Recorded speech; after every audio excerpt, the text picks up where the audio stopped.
પ્રવાહ ન્યૂઝ સમયની સાથે અફવા નહીં ફક્ત સમાચાર। શિનોર તાલુકામાં કોમર્શિયલ ગેસની અછત કારણે હવે સીધી અસર નાના વેપારીઓ પર જોવા મળી રહી છે।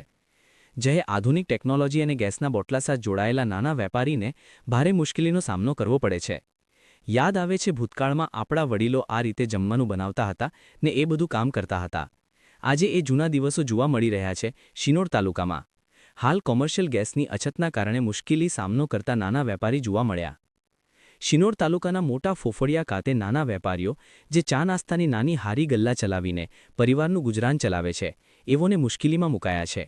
ચા અને નાસ્તો બનાવીને રોજિંદો ગુજરાન ચલાવતા પરિવારોને ગેસના અભાવે હવે મોંઘા ભાવે લાકડા ખરીદી કરવાની ફરજ પડી રહી છે। લાકડાની આગ સળગાવીને કામ ચલાવવું વધુ મહેનતભર્યું અને ખર્ચાળ બની ગયું છે, છતાં પરિવારને ગુજરાન માટે તેઓ મુશ્કેલીનો સામનો કરતા નજરે પડ્યા। રિપોર્ટર નરેન્દ્ર વાળંદ, શિનોર, સાધલી। હું દિલીપ પટેલ, મોટા ભોપડિયા, તાલુકો શિનોર, જિલ્લો વડોદરા। હું અત્યારે મોટા ભોપડિયા બસ સ્ટેન્ડ પર ચા નાસ્તાની આપણી લારી છે, ચા નાસ્તો આપણે બનાવીએ છીએ।